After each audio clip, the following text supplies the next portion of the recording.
some background. 1981, 82, I went to the Harvard Graduate School of Education, and I got my master's degree. And for some reason, Harvard let me in. And they assigned a mentor to me, a woman doctoral student. And she said, "Okay, Keith, you probably think you're a hotshot getting into Harvard." And I said, "Well, yeah, pretty good." And she said, "Well, two of the most difficult things about being here are getting in and getting out." And I said, "What do you mean?" She said, "Well, you're now in a world-class facility, one of the finest on the globe, and you're expected to produce world-class work. And you have to contribute to the knowledge base of civilization we've created for ourselves." So that kind of was daunting. And she said, "So you need to come up with, in a week's time, a program of studies for yourself, because Harvard wants you to create your own studies and follow certain core requirements. Of course, core requirements, but the rest is up to you." So I decided that I would use my training as a solo concert classical guitarist. I started playing guitar when I was 4, and then in the 70s I toured throughout North and South America. But in 77 I developed something similar to Parkinson's, and I had to cut that career short, and I was very depressed, to say the least. I was teaching 6th grade, and a school psychologist said, "You need to go to Harvard." And so for 10 years he worked on me to go to Harvard. My response was, "I'm too poor, I'm too stupid." And then they took me anyway. So that took all my negatives away. Why am I saying this? I'm saying this because when I start putting negatives on myself, I can't write, I can't be creative, I block myself. And when that happens, I cannot indulge the creative aspect of my spirit, which means an elasticity, a freedom of expression that allows for the full spectrum of one's sensibilities to flourish. Let's put it that way. And in the process of putting together coursework in my qualifying paper to my dissertation and the dissertation itself, I combined both creativity and critical thinking, and one of the elements was mind mapping. I wanted to be able to write for years. Ever since I was a child, I wrote short stories, and I tried to come up with ideas. And the ideas were plentiful, but the problem was putting legs under them. Thoreau has been famous for saying, having castles in the sky is great, but you got to put foundations underneath it. And so this is the foundation. And I think the presentation kind of speaks for itself without me giving any more background to it. So mind mapping was made famous by Tony Buzan. Let's just go through it, and then when you have questions, or if you have any questions, please interrupt me. Just shout, throw money at me or whatever. Throw a book at me. Yeah, that's good too.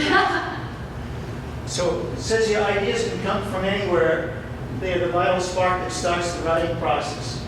One of the best ways of deciding whether you've got a good idea for a movie is to ask yourself one simple question. If someone else had written the story, would I get on a bus, go down to the cinema, and pay to watch it? So now writing a book is the same thing, because a lot of times we want our books, ideally, to get on the big screen or to stream. So my understanding of this quote here is, if someone else had written this story, would I get on a bus and go down to the bookstore or come here and buy the book? So this particular author says something very important. He says the most difficult and complicated part of the writing process is the beginning, otherwise things fall apart. And A lot of people ignore this. So scholars say that there's 4 strategies or 3 strategies of writing if you conflate the last 2. So there's your pre-writing, then you're writing or composing, then you're revising and you're editing. I like to say there's 3. The hardest one is the pre-writing, because looking at a blank page or a blank screen can be daunting. You've got to fill it. Not only do you have to fill it, it has to sing. It has to become eloquent. Zinsser is famous for saying writing and learning and thinking are the same process. I'm going to say it again. Writing, thinking, and learning are the same process. Writing, thinking, and learning are the same process. We don't think of that in this manner, but they are. Here are some of the pre-writing generation of ideation. You've got brainstorming, looping, free writing, journaling, and listening. What I find most people do is they free write. They will just sit down and try to free write something. But this gets to be a block because you can't always do this. And everybody has different temperament, so to speak, literary temperament, and how much they plan, how much they want to improvise. So I find that what they teach in the schools is something like this. Cubing. Not cuba pudding, but cubing. So there's a chart here. You try to just, you have an idea. Do you have an idea for a novel? Me? Yeah. Yes. Okay, so I would, if you were to cube it, you would have to describe it briefly, and then you would compare it to something else. You draw in associations. You start analyzing what you've just done, and then you start applying it, and then arguing for a topic for it. Okay. So this is the journalist questions. This is old stuff from the 20s and 30s, 1920s and 30s. Who, what, where, when, how, why. The little wordle there in the lower left. So now we're getting into the nub of this. So we want to unlock our creativity. What is creativity? It has these elements to it: imagination, inventiveness, inspiration, ingenuity, genius, vision, originality, talent. So when we write something and we put it out on the market, we want reviews. We want the reviews to say it has these elements, right? So that's what we're aiming for. We have to think of that in mind. It's like cooking a meal. We want to not just cook a meal that we can put in our stomach. We hopefully want to cook a meal that is nice, right? It sings to us. It has a zing to it. So Bradbury says the ability to fantasize is the ability to survive. And the ability to fantasize is the ability to grow. So as artists, as creatives, just to be able to write and to be part of this tribe of creatives, we have longevity to this. And so we're trying to master a craft. And that craft is what this particular presentation is talking about. So mind mapping is very organic. It has this type of feel to it. It's also known as clustering or radiant thinking or concept configuration. These aren't the old formal outlines that we were forced to do in school. It's also a form of diagram. It's not this way. When you look at a mind map that has this kind of configuration, it is a lot easier to ingest and digest cognitively and imaginatively than that. So Gelbart has said, I love to play with language, make it do tricks. Turn a word inside out to see if it's got a hidden meaning tucked away somewhere, or perhaps find that it's capable of an extra entendre or two. Plotting is nothing I did or do naturally. It is the hardest part of the writing process. No matter how many times you plot a script successfully, the next one, representing new and uncharted territory, convinces you that you really don't know how to do it at all. He's an American television writer, playwright, screenwriter, director, and author. Where do these ideas come from? I'm convinced, I guess I have a platonic view of the world. I'm convinced that as a teacher, I don't teach anybody anything. I help them remember what they forgot. That's my idea of being with people. Again, another sample of this organic configuration. So the ideas flow out of the center. The main idea flows out of the center.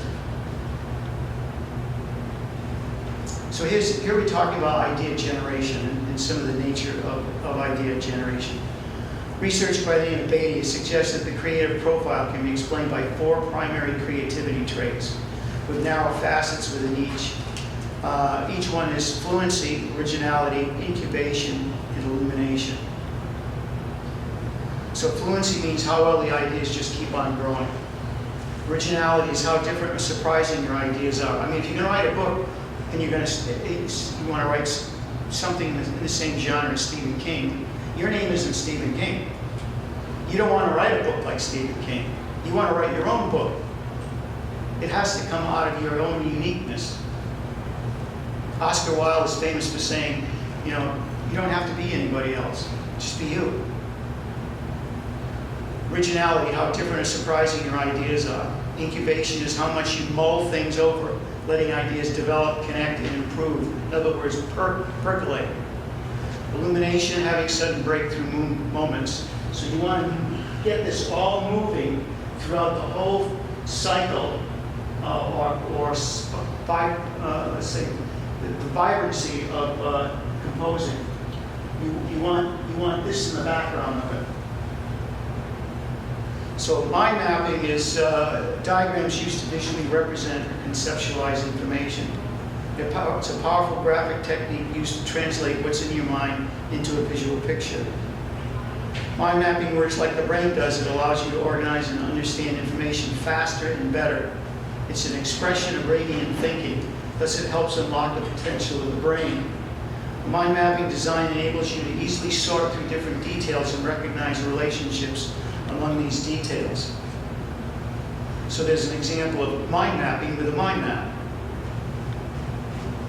You can look at that and see the relationships. And every one of you will have a different take on what you're seeing because your own sense of self and sense of identity is filtering through that with your own sense of experience, both in success and failure, in a understanding of, again, what it means. You have to have in your belly, you have to have this thing, I want to write.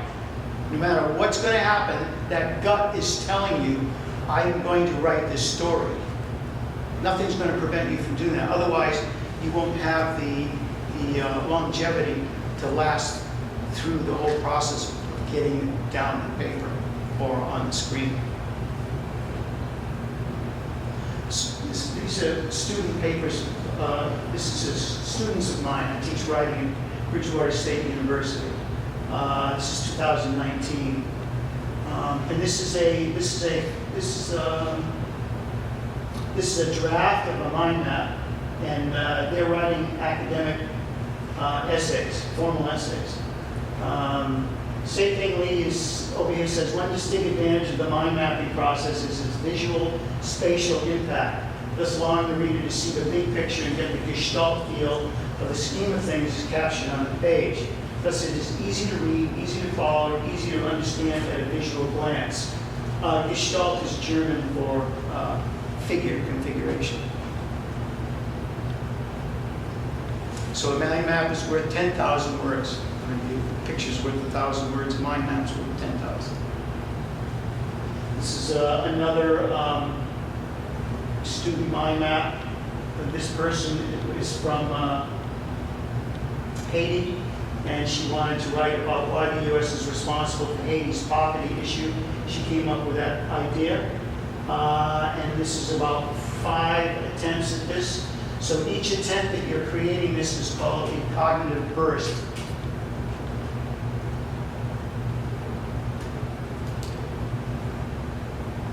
You can also scribble a mind map. This is on mental imagery. You can see that the mental screen, illiterate, mental screen area linear, narrow, standard, restricted, improvement, loop, positive feedback, mental, gradient, mind mapper, thinker, happiness.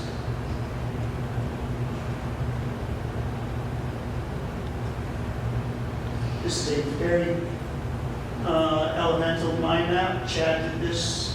We wanted to talk about how marijuana affects the human body and society as a whole. This is 3 cognitive bursts. There are platforms on the internet that you can get. MindMeister is one. MindMap is another to help you do this. Now, what's nice about the computer platforms is that you can hypertext this, so you can connect to the internet and look and see further into each of these ideas. What were the names of those again? MindMap, MINDMUP, and MindMeister, MEISTER. You can get them for free or pay a nominal fee. There are others. Hemingway said there's no rule on how to write. Sometimes it comes easily and perfectly. Sometimes it's like drilling rock and then blasting it out with charges. Another example of concept maps. This is what we're trying to do. When you start looking at it, you can see that this is indeed a complex chain of causal relationships in terms of putting together an idea. So I want to write something, I want to write a murder mystery. I want to write a science fiction novel that takes place on Pluto in the 30th century. I got to start building this together so that when I start writing, the reader senses this is real. It has a sense, it's tactile, you can even feel it. This is photo reading whole mind system. That's what the mind maps do. I like this one over here where it says mind probing. What you're trying to do is you're trying to make the implicit explicit, so that can you see what you say and can you say what you see? Can you see what you say? Can you say what you see? This is on the concept of run.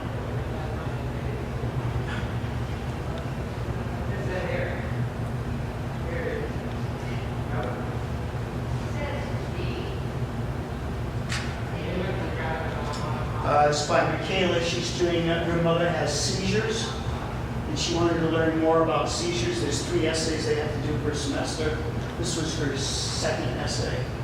So it's color coordinated, and she's starting to do that. This is not completed, the mind map.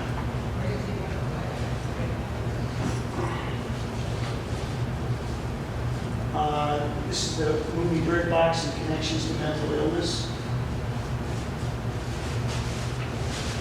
Students tell me that the hardest thing for them to do in terms of writing is to make sure that their writing is connected and that they're not repeating themselves, and that they have a key idea, that they stay with that idea. And this technique helps them do that.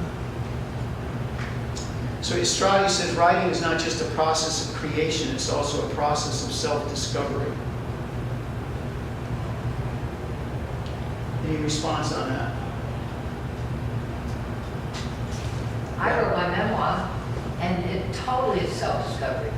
I mean, I think it was my therapy, besides, cultivating all the things and stuff like that. And I learned a lot more about myself and my family and blah, blah, blah, blah, blah, blah. So it's not just a process. Yeah. Was that a good answer? Beautiful. Thank you so much. I like positive reinforcement. I sat down with a bunch of entrepreneurs several years ago, and they were all bouncing ideas back and forth, but nothing solid came out of it until I said, okay, you guys are going to make, you folks are going to make a mind map. So you can track what it is that you feel is important about making a living that means a lot to you and making dead presidents so that you live well. And so they came up with this type of mind map. Now it's interesting that it's not so much a radiant design like a spider web, but it's the best they could do.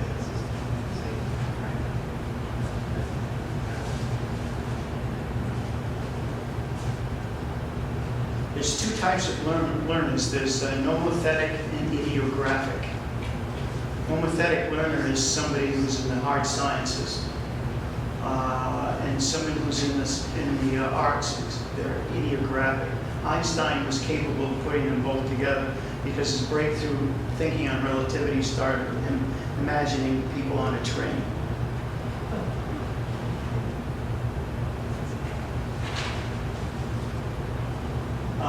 This is a fairly completed mind map. It's by Josh.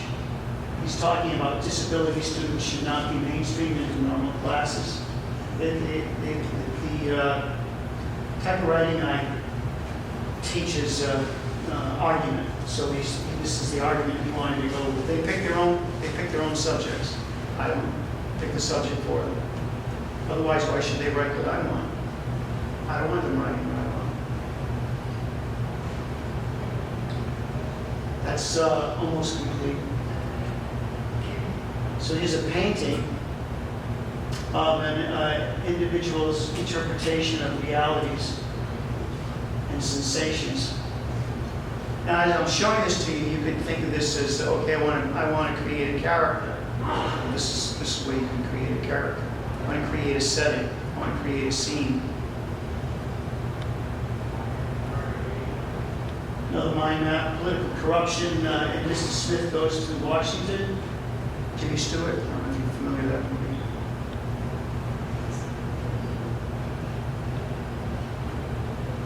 Doris Lessing, hope you know who she is.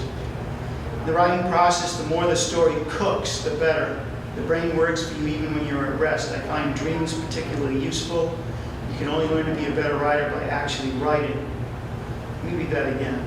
In the writing process, the more the story cooks, the better.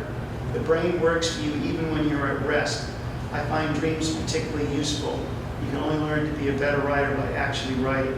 Now we can train ourselves to have lucid dreams.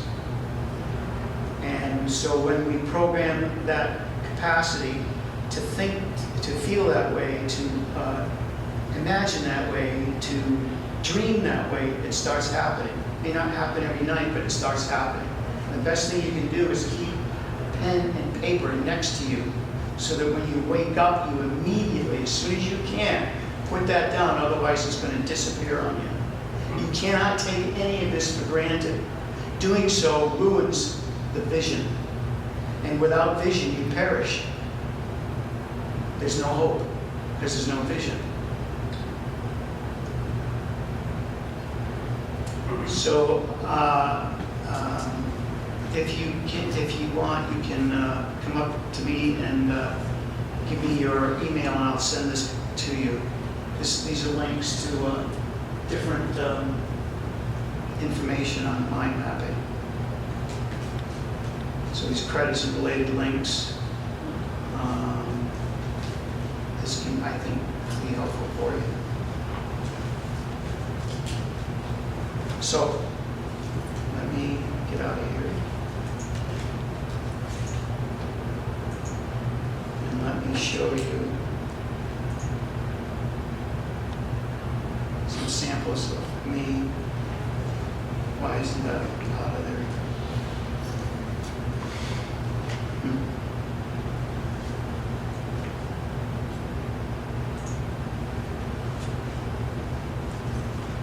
It should be over.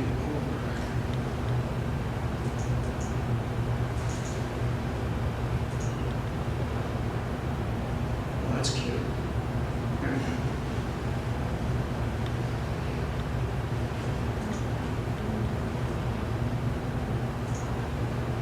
Okay, so I'm writing a 9-book series called The Immortality Wars.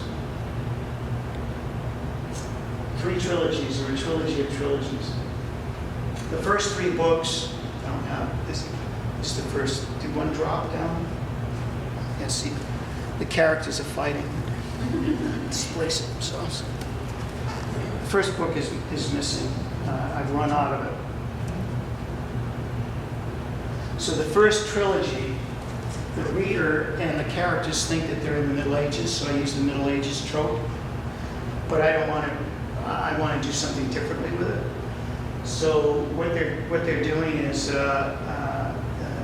they're actually in the middle of a scientific experiment that's taking place in the 26th century.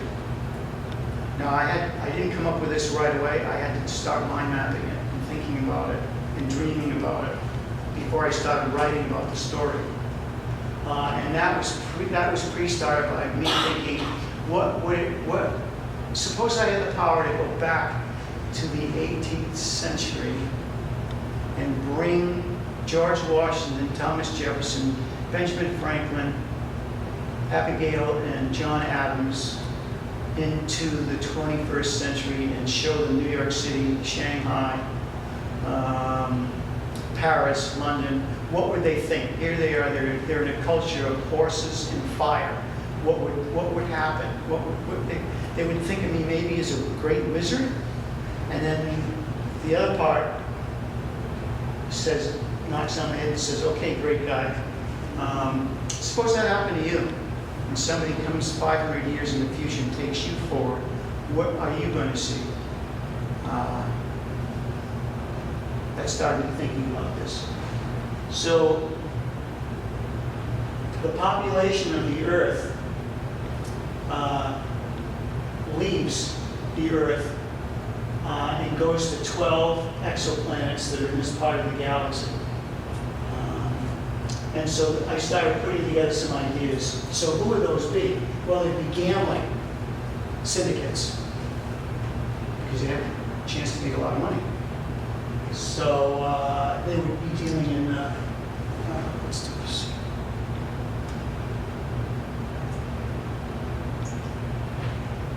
Prostitution, even slavery, sex trafficking, arms sales, drugs, avatars, grifters, felons, machine trafficking, mercenaries, gladiators, and hunters.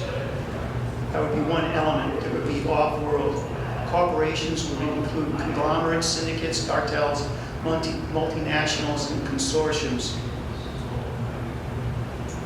So what would happen in the military? The military would still consist of the Army, Air Force, Navy, Marines, Coast Guard, Space Force. You'd have commandos, Rangers, SEALs, Special Forces.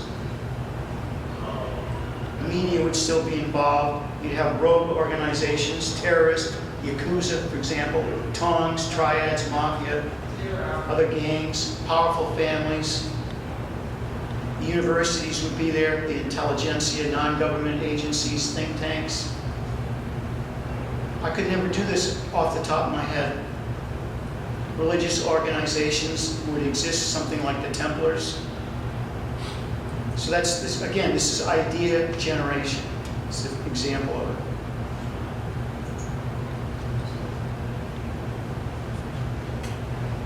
Come on now. Nice to meet you.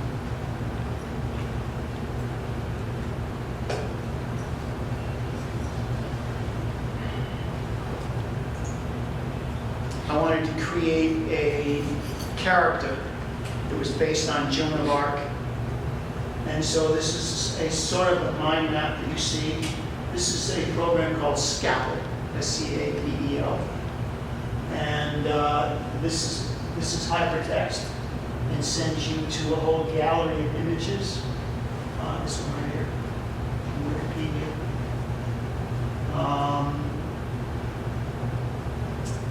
There's a love story between an angel and the other main protagonist called Paul Warren. His name's P-A-L-L.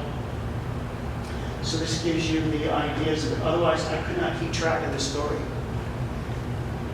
I don't have a good mind. I have to relate to this stuff. So what type of ships is she going to be on? Because she's going to be in charge of a fleet that's going to attack another land because they're invading her own land. So this is quite involved. That's what this scaffolding here does. And so these are High King and Queen. These are some of the characters. This is a harp, concert pedal harp by this name. And it has a sentience to it that it will play by itself, but it also goes with a bard. And his name is Diarmid. This is a knight.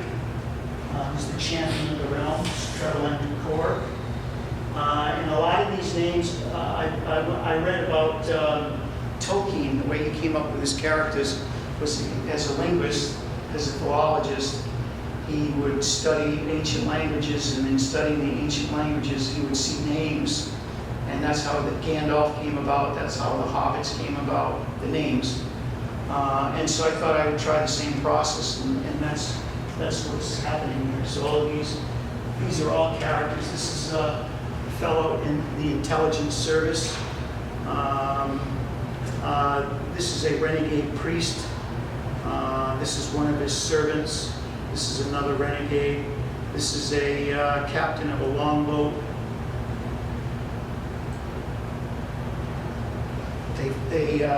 Their religion is something similar to the way Catholicism was in the 7th century.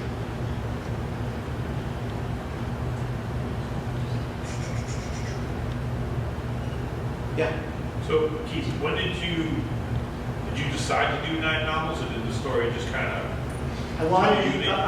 This is 2014, so I was 64 then, and I'm 75 now. So I decided in my senility to keep it going. I wanted to be able to have a project that kept me, leave a legacy. So I said one book isn't going to do it, a trilogy isn't going to do it.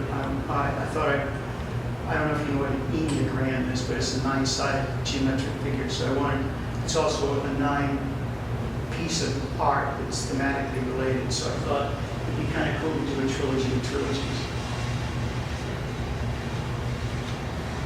So this is the second. This is my research for the second trilogy, and this puppy is the first book in the second trilogy.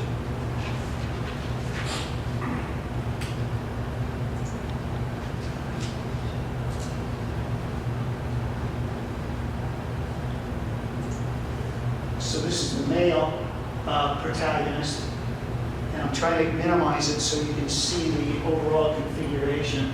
Now this gets very, very, this is about 6 months of work right here. I don't want to sit down and just write because it's not going to have that depth. It just will not. I'm doing science fiction, fantasy. Look at the competition I have, right? So in doing this work is now 4 books into it. It's won 13 national and international awards so far. I went to Miami last November, got an honorable mention in Reader's Views for this is Christian based, right? Speculative. It's Christian speculative fiction, but I don't preach in here. I wanted to do something like Ben-Hur, because I remember as a child going into the movies, and at that time they were using a new technique, using 3 cameras to film a scene. So they had to build a theater that could have a screen having 3 parts to it, and in color. And this is 1958 now. And when I walked in there and saw that, it just blew me away. Not everybody's like that. You have to do where you're coming from. And for some reason, that story really affected me. And back then, I wanted to write something like that. The only way I could write something like that is to create this first. There's no way I could do it. I'm not a genius in that manner, in that way.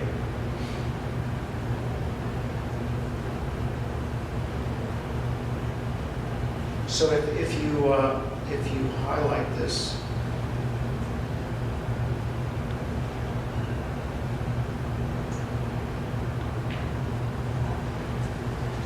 this is an early on, it's actually 2652, where it says Paul ascended to the real world of 2552. Those are the technical names of the transmission of him going. It's called an interim-odal or prolustration. But he's sent where the scientists have created this hyper-reality experiment. And it's a place where advanced research is being done along with sophisticated gambling also is illegally occurring. So you have something like, what is it, the Alien series, where they come in and they gamble on it. And they go after stuff that human beings in the earth has that sort of feeling to it, or Hunger Games, or The Matrix, or some of the movies that have been out were on gaming. And the gaming is very, very real. So what happened, the scientists that created this character, Paul Warren, is that what they don't realize is that what they created, that the creation, the information they put in him, he brings it with him outside of the experiment into their world, and his powers grow as a result of their infesting him, so to speak, with that kind of power. So he's able to battle enhanced superhuman soldiers or enhanced entities that would be considered machine-like. They have their own intelligence that's greater than human beings. There's one particular character, his name's Chen Lu. He's 11 feet tall, and human beings cannot stay in his presence because he's so powerful. Just knocks you apart.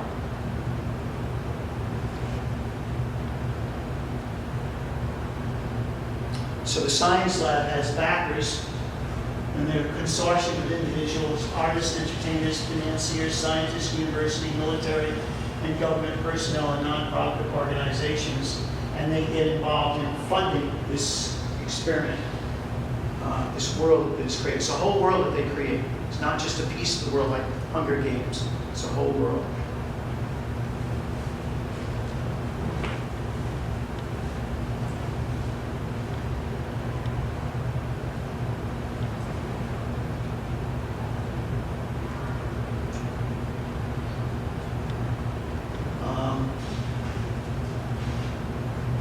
Trees, similar to what Tolkien has with the Ents, there are trees in there called sentinels, but they're copper beech trees. For years, ever since I was like 3 years old, I fell in love with copper beech trees. They're magnificent creatures. But these particular beech trees have a power to them that saves some of these people from entities. Now, what's happening in this world, this medieval world, is the scientists are trying to create a total hellhole where human beings have to live. They're in a war-torn society. They throw demons and imps at them because there's a supposition that those people who thrive in such an environment are using their DNA differently than human beings. And by looking at that DNA, it may lead to a genetic algorithm leading to immortality. So Paul Warren is their experiment that they're hoping will reveal this. So there's 12 worlds that are at war with one another, trying to find the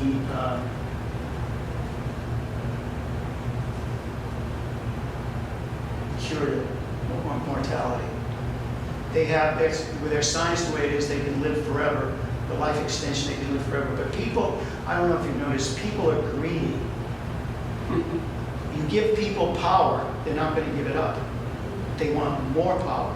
You give people money, they want more money. That's just the nature of the beast. So this here, they want to be like the gods. If we have the science, why can't we use that science to make us become like a god? I mean, AI just unleashed itself last November. Where's that going to go? So these are key companions here. This is a huge guy. This is about an 8-foot warrior. that Paul meets and kills in a riddling contest.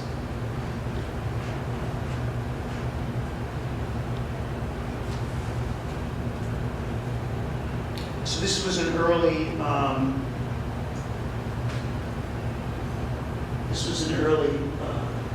mind map here. So I had to start looking at the nature of evolution and the nature of genetics and where that would take people in 500 years from now.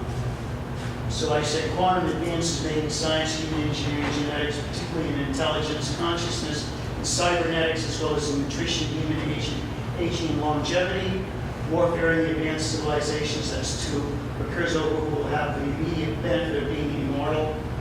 3, machines move through their own advances in simple to complex to intelligent androids to a new species of creature. Humanity becomes capable of being merged with enhanced levels of intelligence and consciousness to cyborgs. Beings from each of these 2 streams of awareness fight against one another over control of their society, and believe it or not, these beings fall in love with one another and have their own children. And then champions being selected and groomed, and they throw them in the matrix of that experiment, and then they bet on the outcomes. That's the story.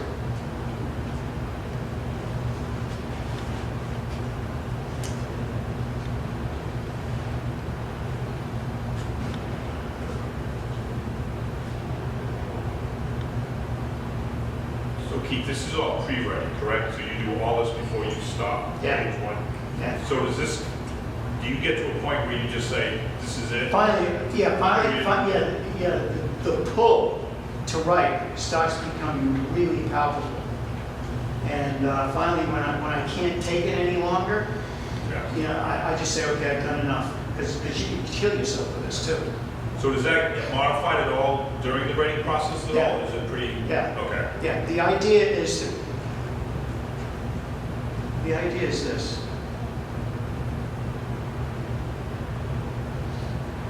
Why are the wealthy powerful?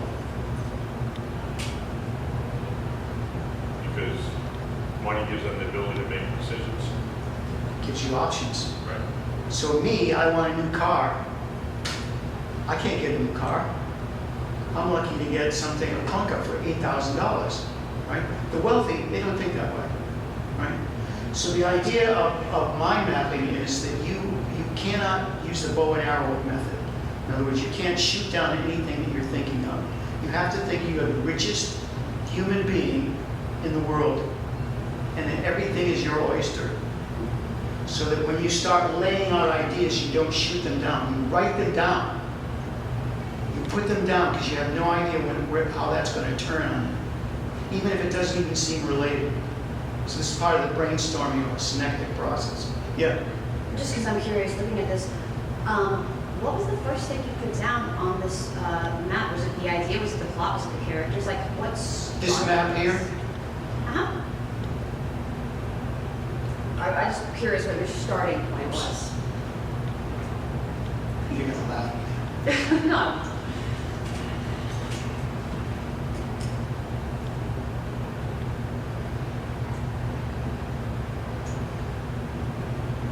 The Pilgrim. Really? And then Paul Warren. Is that what you had first, like in your head? Yeah.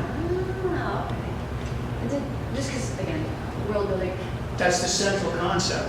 so did all these ideas start building Yeah. off them naturally? Or did Yeah, you and I would start dreaming about it. I'd be talking with people, and all of a sudden an idea would come.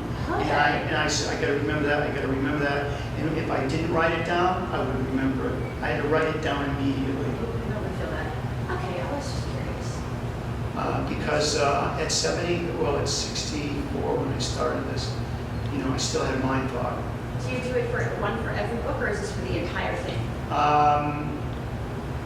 It depends on the nature of what it is I'm focusing on. So yes, I've done it for every book, but I've done within every book, I start doing the mind mapping for, okay, so this character, well, how do I want this character to look?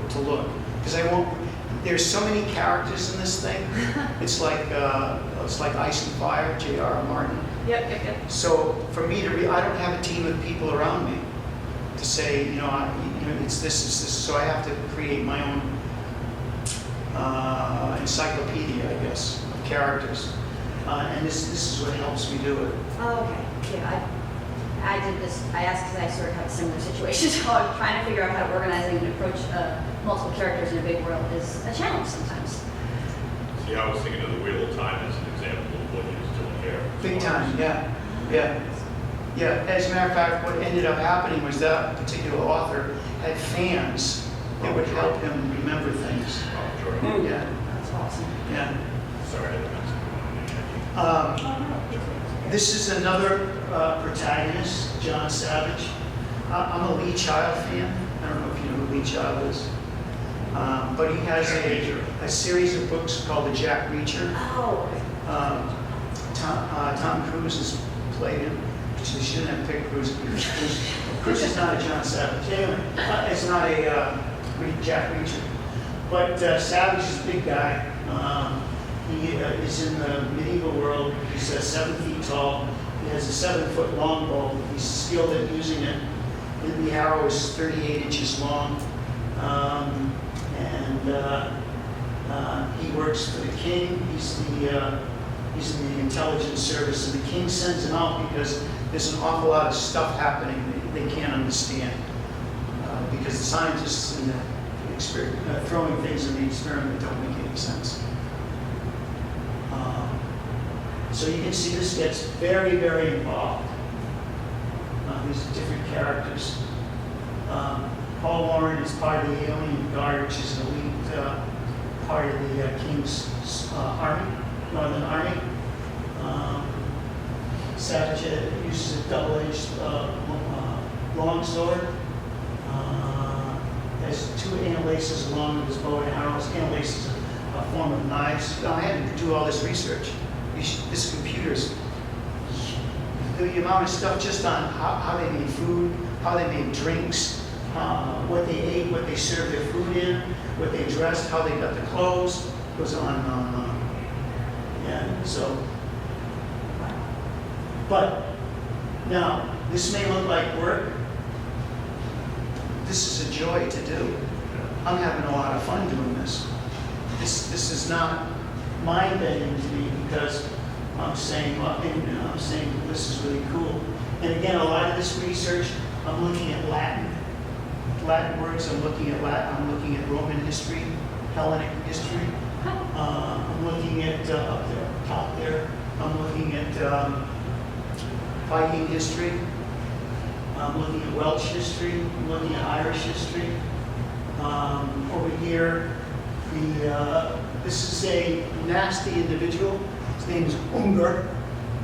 And Unger is an entity that's capable of splitting itself into 3, and each entity there can split itself into 3 more parts. Snake, lizard, and panther.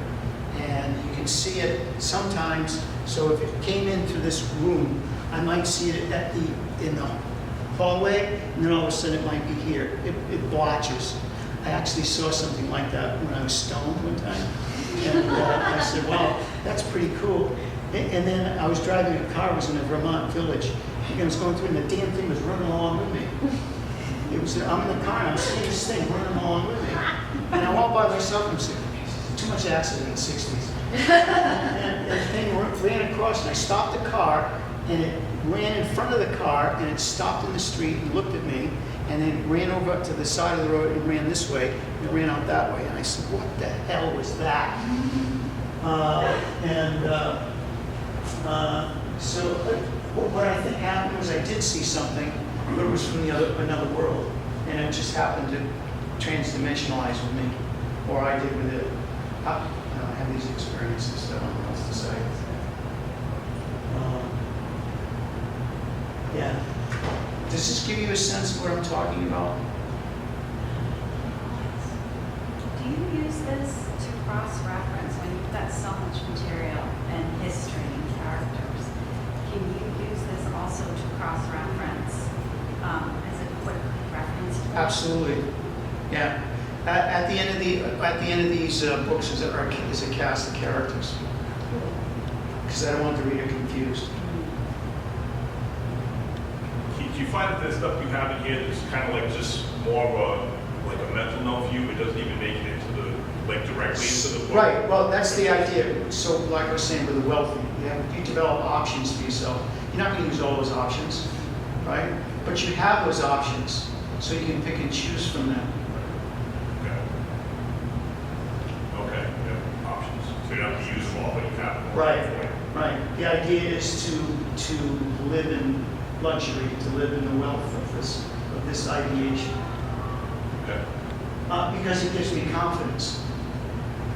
Because then I don't have to second guess myself. Well, is that enough? Right? And I can say simply, it's too much. Let me simplify. The bow rabbit up top there at 12 o'clock. That's a raven that in the field of battle eats the king's heart and becomes a hellhound, and becomes to the point where it can talk and prophesy. But again, I couldn't. If I sat down and tried to write this just off the top, it's just not going to happen, right? And so the writing then is stunted. It's not. The genesis for ideation to flow, it doesn't occur. Makes sense. Because now you're gambling. So you're pretty much creating, well, this world, it's like 12, you said it's a 12-planet system, right? So you're creating the universe, you're thinking about it, you're getting all the aspects of it, so you know it before you even start writing about it.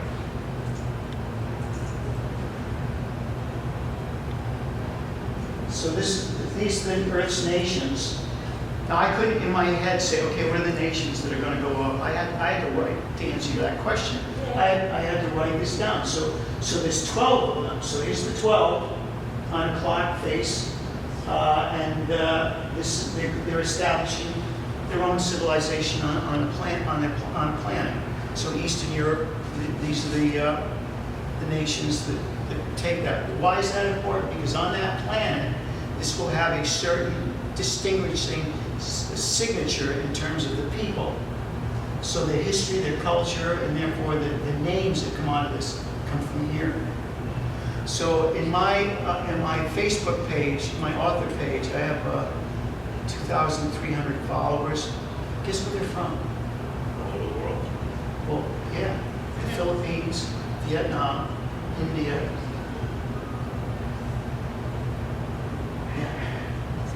And the United States, parts of Europe, but mostly from there. So I looked at this really deeply, and some of the characters in the Pilgrim are from that tradition. So I had to start looking at their religion. I had to look at their mythology in order to create a reality, so that if I have a character, that character is a character by the name of Ja Bhattacharya, which means teacher of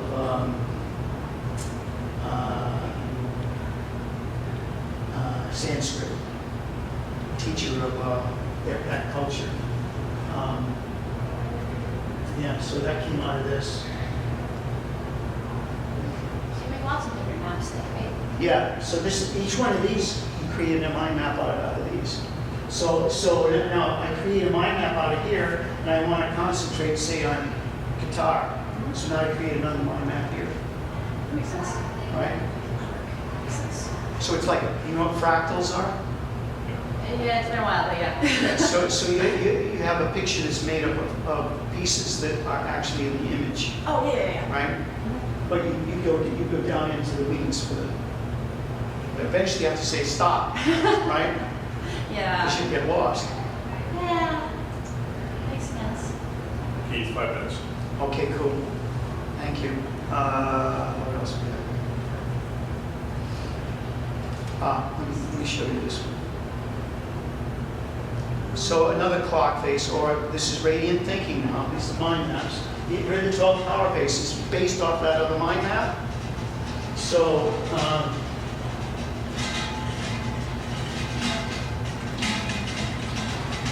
Here's one of the planets is Woomera, which is from the First Nations. It means throwing stick.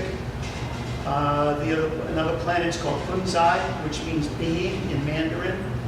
This is the major city, Tinyai, which means unique. The Japanese have their own planet called Chinyu, which means freedom. Their main city is Kokishi. Africa has a planet called Python. Their main city is Abo, which means refuge. It's from the Yoruba language. The fourth book occurs in Ouroboros. Now, Ouroboros is, you can see there's a dragon eating its tail. That's an Ouroboros. It's an ancient alchemical symbol. And so it means infinity, wholeness. That's from Great Britain. So you get the idea. Yeah. Oh, cool, okay.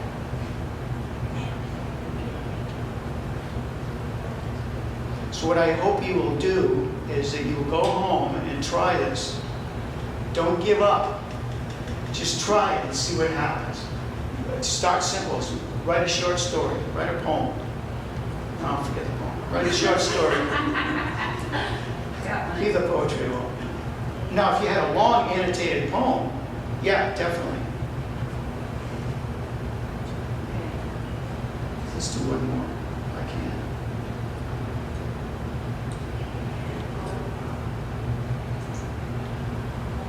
So Keith, is there any way to incorporate that into something you're already writing, or is that just the cart before the horse? Yes, it gets incorporated, and also you do spin-offs. Oh, okay. I actually have 2 producers that are interested in this. Movie producers? Yeah. So I'm petrified of it because I don't want to talk to them. But I'm supposed to talk to one of them this Saturday, next week, Thursday. Why don't you want to talk to me? You don't want me to ask? Because I get nervous and then I can't speak well. Okay. You know what I'm saying? I can't sell myself well.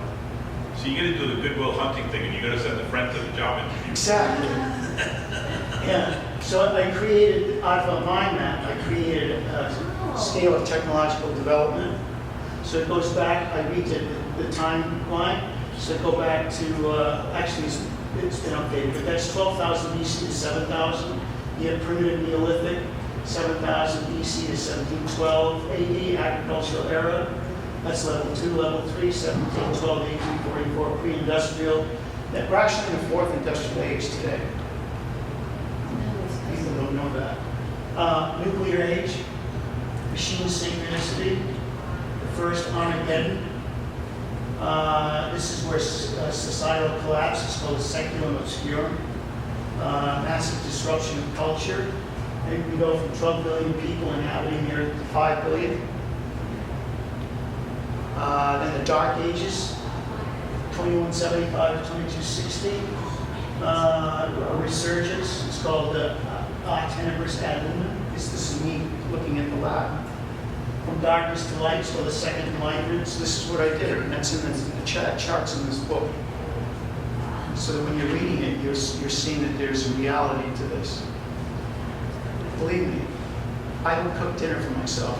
I'm too busy trying to dealing with this. Any questions? Yeah. Can you link like one mind map to another? Yes. Is it okay? Mhm. Like the fractals, like you Right. just dig in and keep Yeah. going down? Yeah. The technology is amazing. Now, we didn't get into ChatGPT, but that can be helpful, but it can also be very damaging. You know, I don't want it to write the book, but it can generate options in seconds that it would take me months to try to figure out. But even then, I'm giving it up to another machine, so I don't like to use it much. Is this helpful? Yes. Oh, are you kidding? This is awesome. So you can see the scale of technological development goes to pre-level 12. So hyperreality is perfected, false peace and practice, use of dark matter and dark energy is employed. There's no democracies. There's a little mind map right there. That's the form of government that's in these 12 planets. And I haven't talked much about, there was a war, like in Battlestar Galactica, there was a war with machine and humans. There's an armistice sign, so there's no peace really. They're on the other side of the galaxy.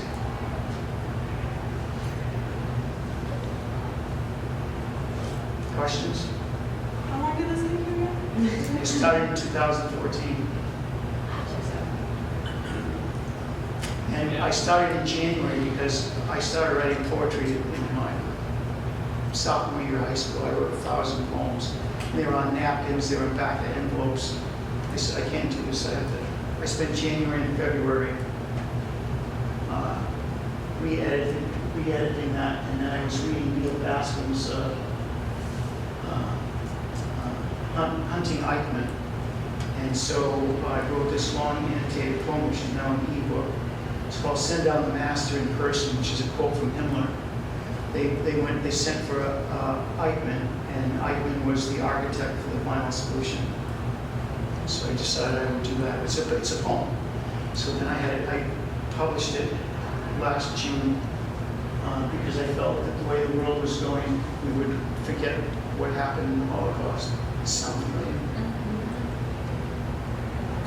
Yeah, and I also wanted to create an homage for my parents and that generation because my mother was a World War II Army nurse. My dad was in intelligence.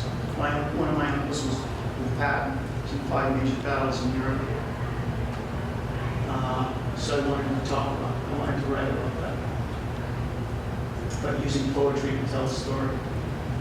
So then I said, wow, this is hot. Maybe I can write something. And that's when I came up with the mind maps, that idea. Do you find that the worlds that you work on, that you work in, keeps growing, or have you just had to stop yourself at some point? I have to stop myself, but what I find happening is I'm getting other ideas for other stories. It's driving me nuts. Okay, so I have a Civil War story I want to write in the world, a story that takes place in 1954 with the World War II Army veteran. set in the same world or a different one? No, it's in our world, but it's a crime mystery. Sounds fun. So when you knock it out of the park next week with the movie producers, say if we do, you win, right? No, I don't think that's going to happen. Here's all of us are facing. I can't really find a good figure, but my understanding is that 2 million books are being published in the United States alone every year. To get up above that noise is unbelievable. It's I don't know if it's possible.